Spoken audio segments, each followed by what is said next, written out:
गरम मसाला, मकाई, बाजरा, चने की दाल, गंदम।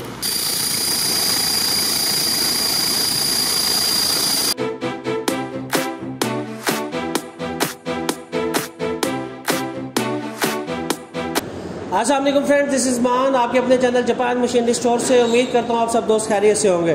तो दोस्तों चलिए आपको ले चले थोड़े से पिछले दौर के अंदर, जहाँ पे हमारे घरों के अंदर ख़वातीन पत्थर वाली जो चक्की होती थी जिसके साथ आटा बनाया करती थी, जिसको बड़ा लाइक किया जाता था, आजकल लोग उसको बड़ा मिस करते हैं। तो डॉन एग्रो ने इस मसले का भी हल निकाल दिया। एक छोटा स्मार्ट सोल्यूशन, घरेलू आटा चक्की आप अपनी स्क्रीन के ऊपर देख रहे हैं, जो कि बहुत ही अच्छी क्वालिटी के अंदर है। अगर इस मशीन की मैं आपको ओवरऑल मॉडल बताने से पहले मैं आपको इसकी वर्किंग वीडियो की तरफ ले चलता हूँ, ताकि आप देख सकें ये किस तरीके से काम करती है।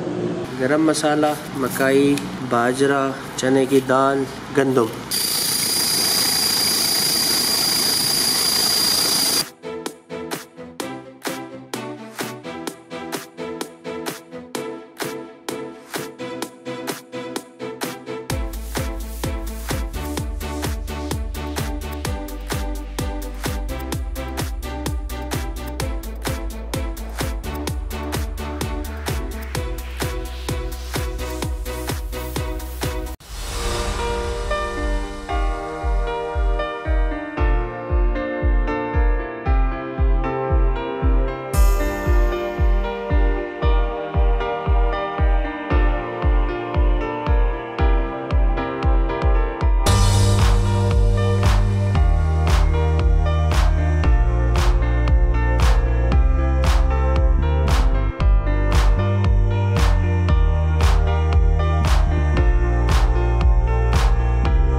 तो व्यूअर्स, वर्किंग वीडियो आपने देखी, जैसा कि आपने देखा कि ये बड़े अच्छे तरीके से आप इसके अंदर आपके पास दो ऑप्शन है। सबसे मजे की बात है, इसके अंदर अगर आप मोटर देखेंगे तो 3 HP की इसके साथ मोटर लगी हुई है। यहाँ पे इसका ये हॉपर है, इसके अंदर आप गंदम डाल दें, मकई डाल दें, चने की दाल डाल दें, जिस चीज़ को भी आप ग्राइंड करना चाहते हैं या आटा की तरह बनाना चाहते हैं वो आप उसको बड़ी आसानी से इस हॉपर के अंदर डाल के कर सकते हैं। इसका यहाँ से अगर आपको मैं मैकेनिज्म दिखाऊँ तो बड़ा ही ज़बरदस्त इसके अंदर कंपनी ने इसकी जो है सेटिंग दी हुई है। यहाँ पे अगर आप देखेंगे तो एग्जैक्टली इसकी बैक साइड के ऊपर देखें, ये 2 इन्होंने पत्थर दिए हुए हैं, जैसे हमारे पुराने ज़माने के अंदर पत्थर वाली चक्की होती थी। तो ये इसके अंदर एक ऑप्शन है कि ये देखें ये मूवेबल है। इसके अंदर ये एडजस्टमेंट किस चीज़ से की जाएगी, आपके मौजूद बाहर ये अगर इसको देखेंगे तो यहाँ पे ये चेक नट कर दिया जाता है। इसको आप लूज़ करेंगे और इसको आप आहिस्ता आहिस्ता टाइट करते जाएंगे, तो जितना टाइट करते जाएंगे ये उतना बारीक पाउडर बनाने लग जाएगी। जितना इसको खोलते जाएंगे ये उतना ज़्यादा दलिया बनाना शुरू कर देगी। तो ये इसका आप साइज़ इस एडजस्टमेंट से इसको बड़ी आसानी से एडजस्ट कर सकते हैं और बहुत ही कमाल की मशीन है। इसके साथ बड़ी आसानी से आप 1 घंटे के अंदर आप 40 kg मतलब 1 मन आटा आप इसके साथ अपने घर के अंदर, जिस तरह आप बाहर से पिसवाते हैं चाइना चक्की वगैरह से, तो इसके अंदर आप खुद साफ़ सुथरा हाइजीनिक साफ़ सुथरा मेयार का अपने घर में आटा इस्तेमाल कर सकते हैं। दालें पीस के बेसन बना सकते हैं, कुछ भी कर सकते हैं। तो उम्मीद करता हूँ आपको हमारी ये वीडियो भी पसंद आई होगी। इस मशीन को हासिल करने के लिए स्क्रीन पे दिए गए नंबर पे कॉल करें। जापान मशीन स्टोर की 3 ब्रांचेस पाकिस्तान के अंदर मौजूद हैं, मुल्तान, लाहौर और इस्लामाबाद। आप इस मशीन को हासिल कर सकते हैं हमारे पास आके और कॉल करके हम आपके डोर स्टेप पे भी ये मशीन पहुँचा सकते हैं। आपसे मुलाकात होगी इंशाल्लाह नेक्स्ट वीडियो में। तब तक के लिए अपने दोस्त मान को इजाज़त दीजिए। अल्लाह निगहबान।